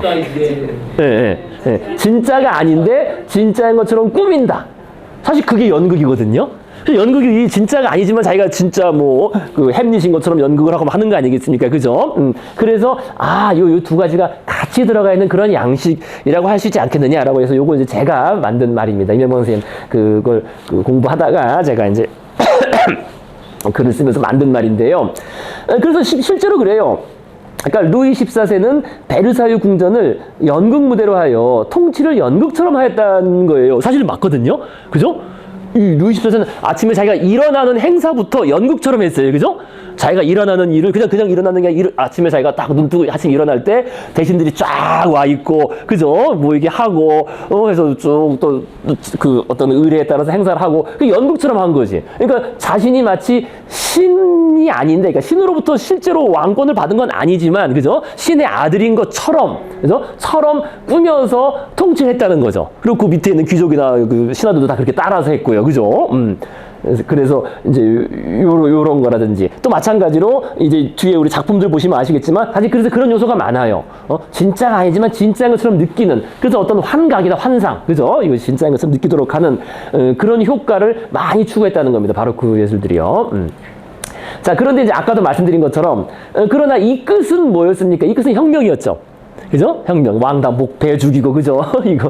이런 마리 앙뚜아네트도 다, 그죠? 단두대 이슬로 사라지고. 근데 그게 왜 그러냐? 결국 그건 이거죠. 제가 지금 여기 써놓은 것처럼. 그죠? 하지만, 아무리 꾸민다고 해도, 따져보면, 이게 이성이죠, 이성. 그죠? 따진다는 게 이성. 이성으로 따져보면, 같은 인간일 뿐이다. 그죠? 평등한 인간일 뿐이다. 따라서 그런 거를 다 철폐하게 되고 이성의 바탕을 둔 혁명의 시대가 이제 바로 열리는 겁니다. 그래서 꾸미고 우리는 니들과 달라, 우리는 아예 태생이 그 선택받은, 하늘로부터 선택받은 귀족이야, 나는 뭐 하늘로부터 내 왕권을 받았어라고 아무리 꾸며서 이야기한데도 결국 그렇지가 않다라고 이제 들통이 나면서 바로 혁명이 시대가 열리게 되고 바로 그 예술도 바로 거기서 끝나버리는 거죠. 그래서 바로 끝나고 그다음에 혁명의 시대로 넘어가서 뭐 신고전지, 낭만지 막 나오게 되는 겁니다. 그래서 저는 뭐 이렇게 정리했는데요. 대충 그 큰 틀에서 요거 생각하시면 돼요. 꼭 뭐 꾸미기라는 말은 뭐 제가 집어넣은 말이고요. 어쨌든 자꾸 나오는 것처럼 드라마틱한 어떤 연극적인 그런 효과와 환상을 추구했다는 그런 특징이 두드러집니다. 바로크 예술에서는요. 자, 그래서요, 이제 그 다음에 오늘 우리 이탈리아 바로크의 처음 시작 단계에 있는 그 카라바조. 그래서 밑에 보시면 아시겠지만 114페이지 아래쪽도 이게 상당히 연극적이잖아요. 극적이죠. 그래서 도마의 의심 해가지고, 그죠? 그죠? 예수가 부활한 다음에 왜, 그죠? 그죠? 선생님, 이 도마가 누군가요? 도마. 그 왜 의심 많은 도마라 그러잖아요. 왜 예수가 부활했는데 그걸 뭐. 제자 중에. 예. 12제자 중에. 예수가 부활해서 나타나가지고 다른 제자들은 봤는데 도마가 그때 없었어요. 없어가지고 이제 도마가 이제 그런 말 하지. 내가 직접 보지 않고서 어떻게 믿냐 그랬더니 이제 나타나가지고 예수가 나타나서 의미가 있는. 예. 못 봤으니까 모르. 예. 그러니까 여기 예수가 자기 직접 팔을 가져가가지고 도마죠. 자기 이제 그 못 자국에 손가락을 넣어보고 여기 그 옆구리 찔린 거. 예. 이런 게 딱 어떤 연극의 한 장면 같은 거잖아요. 그죠? 드라마틱한. 그죠? 잔인한 거.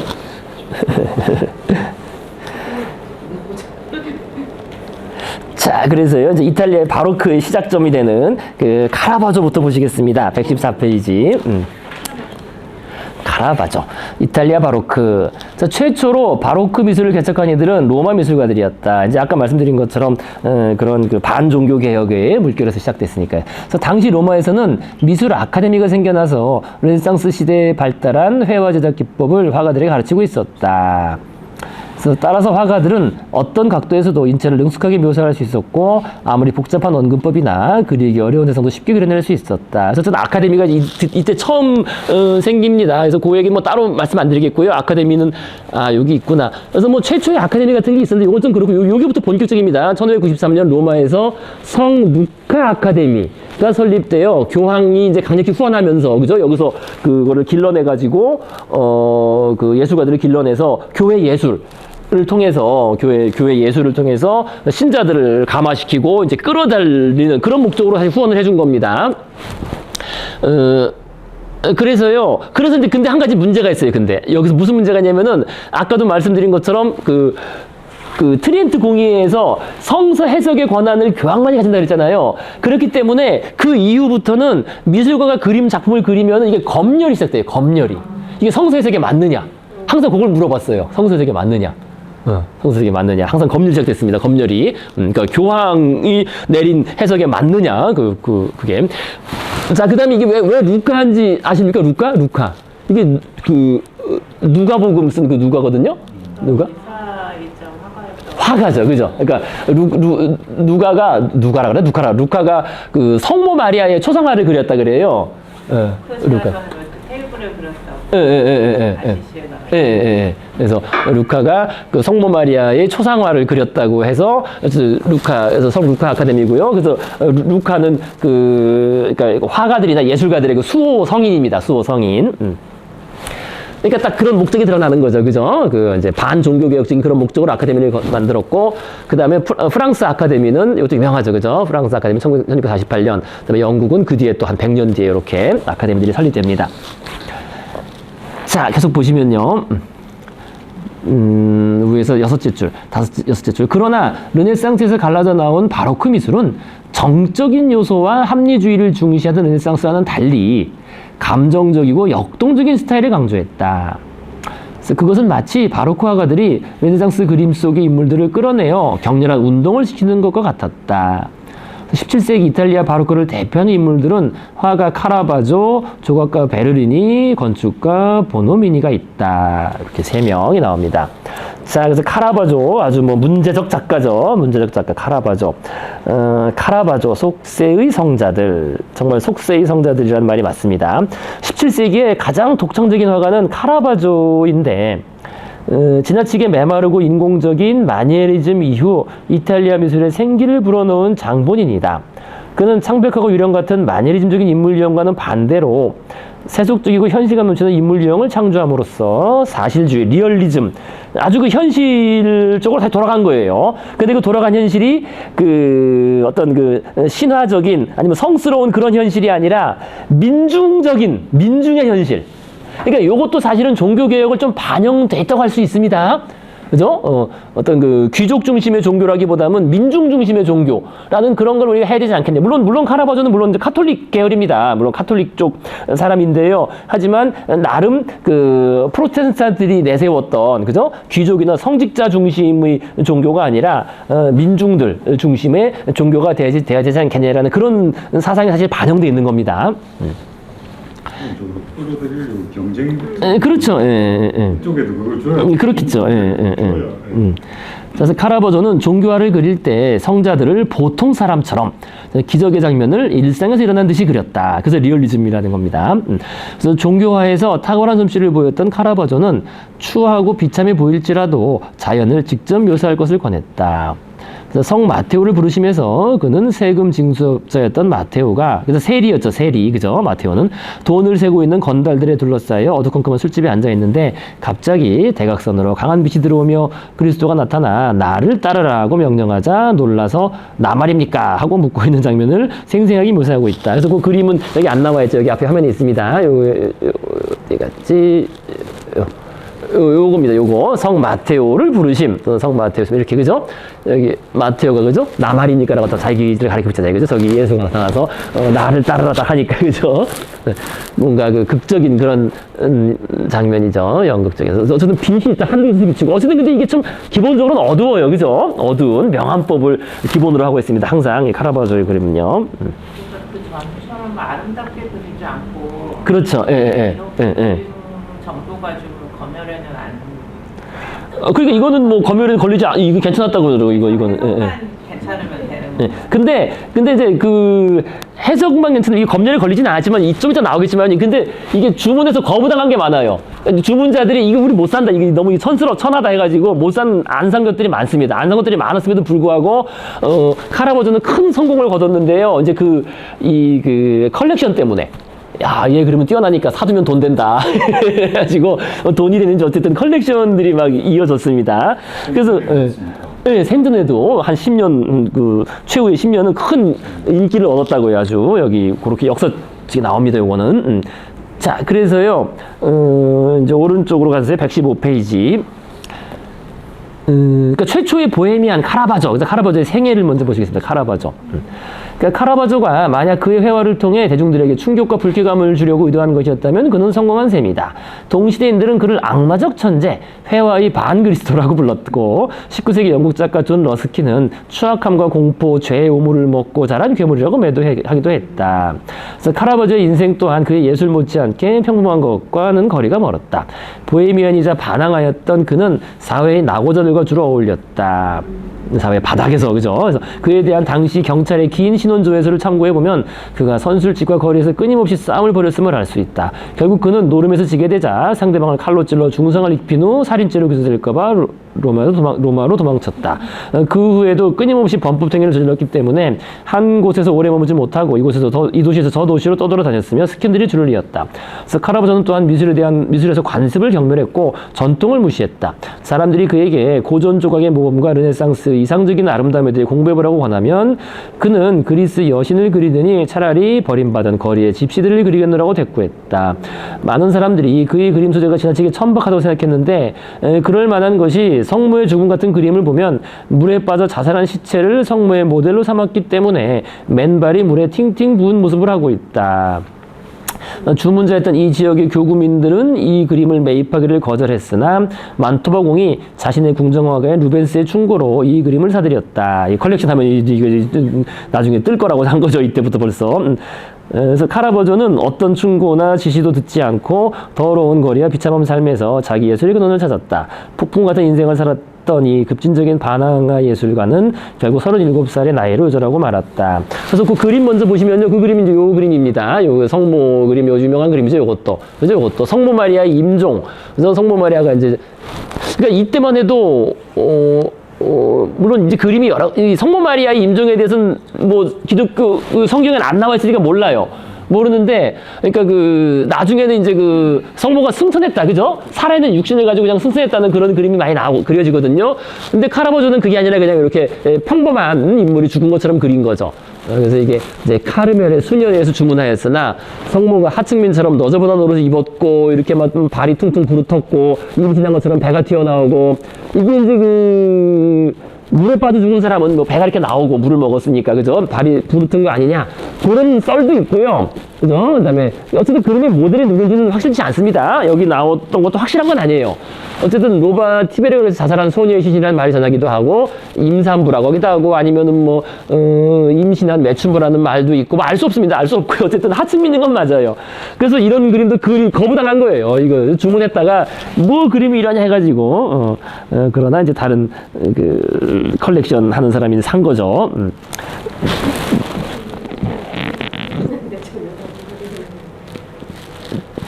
자, 그래서 지난번에 봤던 그림 이런 것도 이제 거부당한 거죠. 이런 그림도요. 그죠? 이런 그림도 이것도 유명한 그림인데, 그죠? 그때 한번 봤었습니다. 그죠? 이것도 마테오 재단화를 주문했는데, 처음에 이렇게 그린 거예요. 이렇게. 그죠? 마테오를 아주 허접한 노동자처럼 이렇게 그리고, 천사도 저렇게 그렸더니 사람들이 이거 왜 이러냐? 성자가 성인스럽지가 않다. 성스럽지가 않다. 그래서 사람들이 거부하고, 다시 또 그린 게 이런 겁니다. 그죠? 좀 성인스럽죠? 성인스럽게 그린 그림. 어쨌든 이게 좀 더 민중적이긴 하죠. 민중적이고 하층민들의 삶이 잘 드러나는. 자, 그래서요, 이 카라바조는 어쨌든 이런 하층민들하고 같이 삶을 많이 살았고 또 술도 많이 좋아했겠죠. 그래서 여기 제가 쓴 것처럼 이탈리아 바로크 미술의 개척자로서 로마에 어쨌든 와서 1600년부터 아주 극적으로 성공을 합니다. 명성을 얻고서 주문이 막 밀렸다 그래요. 그래서 하지만 좌충우돌하면서 위험한 삶을 살았는데 수시로 사람들과 폭력전선에 휘말리고 뭐 테니스 경기 중 상대방을 이게 이제 아마 내기였을 거예요. 경기에서 이긴 사람한테 돈 주고 근데 질 것 같으니까 살해하고 사형을 선고받았으나 이제 교황이 재주를 아깝게 여겨가지고 사면을 내리지만 이제 모른 채 죽습니다. 모른 채 죽고 나폴리, 몰타, 뭐 시칠리만 섬 이런 데로 도망다니다. 그러면서도 계속 주문이 들어왔어요. 그 정도로 이름이 날렸던 거죠. 어쨌든 그림이 비싸게 팔리니까요. 그 당시에. 하지만 계속 문제를 일으키다가 결국 1910년에 바닷가에서 죽는데 왜 죽는지는 모릅니다. 이것도 아마 어떤 의문사 같아요. 뭐 싸우다 죽었는지 어쨌든. 근데 이제 이게 한 가지 참 이탈리아 같은 경우는 이제 안타까운 게 카라바조 이후로는 이탈리아 출신 미술가로서 이 명성을 넘는 사람이 없어요. 그죠? 그 뒤는, 그죠? 이탈리아 예술가가 없어요, 사실은. 미술가로서는. 다 이제, 프랑스, 뭐, 그죠? 뭐, 독일, 스페인으로 넘어간 쪽 예술가들만 나오죠. 이 서양 미술사 책에는. 그래서 이탈리아 출신 미술가는 없습니다. 카라바조가 최후의 이탈리아 출신 거장이라고 할 수 있겠습니다. 자, 그래서요, 이렇게 자기가 이제 술 먹고 아팠는지 자기 초상화처럼 보이는 거예요. 아플 때 그린, 그죠? 병든 젊은 바쿠스. 또 이제 바쿠스 그린 거 보니까 술 좋아했나봐요. 그죠? 다 좋아했겠죠, 그죠? 바쿠스가 이제, 그죠? 술의 주신이니까요, 주신. 그 다음에 이렇게 집시들. 요게 집시 여인인데요. 집시가 보헤미안 아니에요. 그죠? 집시들은 그 당시 사회 하층민으로서 뭐 집시가 하는 일이 주로 뭐 서커스 하던가 아니면 이렇게 집시들은 왜 점을 봐주잖아요. 그죠? 그죠?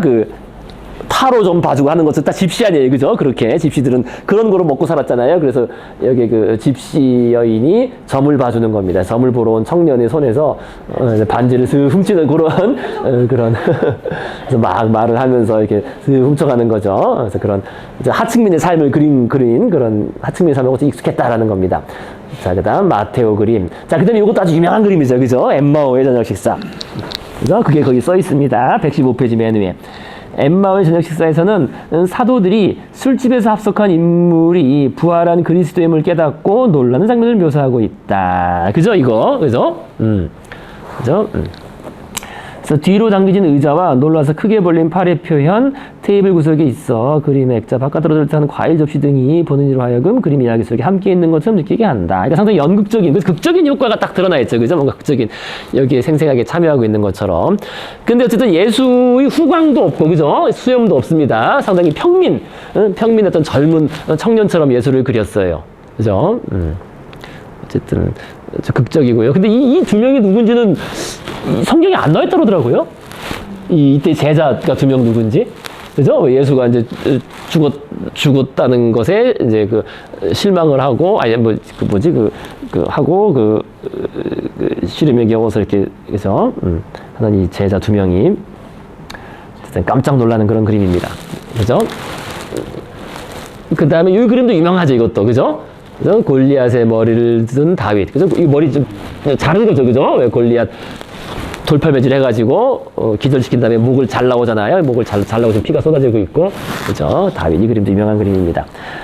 자, 그 다음에 계속 보시면요, 물론 가장 유명한 그림은 거기 있는 그림이에요. 성 바오로의 계종이라는 그림이 제일 유명합니다. 그죠? 거기 있는 그림 다들 많이 보셨죠?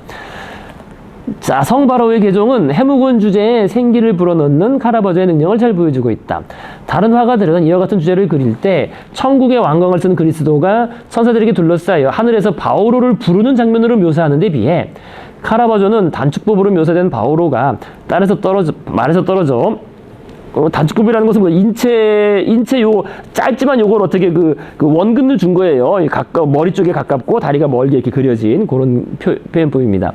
그래서 바오로가 땅에서 떨어져 땅바닥에 누워있는 장면을 묘사했다. 그림의 일부만을 눈부시게 비추는 강렬한 조명이 마부 다리의 힘줄이나 바오로의 갑옷에 있는 조임새 같은 자잘한 사물을 환히 비추고 있으나 조명 바깥의 사물은 어두운 배경에 묻혀 눈에 띄지 않는다. 어쨌든 이 성 바오로의 계종 제일 유명한 그림이죠, 이게. 그래서 카라바조의 원근법은 보는 이를 그림 속의 사건으로 끌어들이며 명암법, 그죠? 명암법을 가장 많이 쓴 그런, 그죠? 가장 잘 쓰고 가장 많이 쓴 그런 작가로 유명합니다, 카라바조. 그래서 명암법은 극적인 빛의 대조를 통해 감정적인 효과를 더욱 강렬하게 하고 있다. 일찍이 그 유래가 없었던 한 곳에서 발산되는 연극적인 강렬한 빛은, 그죠? 연극이란 말 나오잖아요, 그죠? 연극적인 강렬한 빛은 보는 이의 관점을 그림이 전방에 펼쳐지는 사건에 집중하도록 하고 있다. 그리고 카라바조는 배경을 어둡게 하는 것을 선호했기 때문에 그의 스타일을 일 테네브로소, 암흑 양식이라 부른다. 그죠? 배경이 항상 이렇게 어둡습니다. 자, 카라바조에게 재단화를 주문했던 많은 후원자들은 완성작이 너무 천박하고 상스럽다는 이유로 매입을 거절했다. 그러나 하층민의 관점에서 종교화를 그들이 이해할 수 있는 방식으로 그린 카라바조의 방법은 신앙을 모든 이들에게 개방하려는 반종교계획의 의지를 훌륭하게 표현하고 있다. 그죠? 아까 봤던 그림들이 다 이제 거부당한 그림이에요. 이런 게 거부당하고, 이런 것도 이제 거부당한 그런 그림들. 자, 그래서 계속 보시면요. 그러니까 이제 반종교개혁의 의지라는 게 아까도 말씀드린 것처럼 이제 그런 거를 포용한 거죠. 그죠? 민중들을 다 포용하려는 그런 시도까지 있었다는 겁니다. 그래서 평화로운 풍경을 즐겨 그렸던 동시대의 프랑스 화가인 푸생은 회화 예술을 파괴하려는 배신자라고 카라바조를 매도하기도 했다. 실제로 그는 경찰에 쫓기고 있는 살인자이기도 했다. 그러나 동시대의 거장인 루벤스나 벨라스케스, 렘브란트 같은 화가들에게 카라바조는 현실을 초월하면서도 보는 이들에게 직접 와닿는 종교화의 몸을 보여준 개혁가였다. 그래서 그 뒤 루벤스, 벨라스케스, 렘브란트 그림들이 특히 이제 이런 어두운, 그죠? 이런 배경하에서 많이 그려집니다. 네, 잔인한 장면이 많죠. 자, 그래서 오늘은 여기까지 하도록 하시고요. 다음 시간에 베르니니하고 이런 또 이런 거대한 작품들을 보시겠습니다. 오늘 베르니니 모텐. 네. 자, 오늘 여기까지 하시겠습니다. 자, 수고 좀 하셨습니다. 예. 네.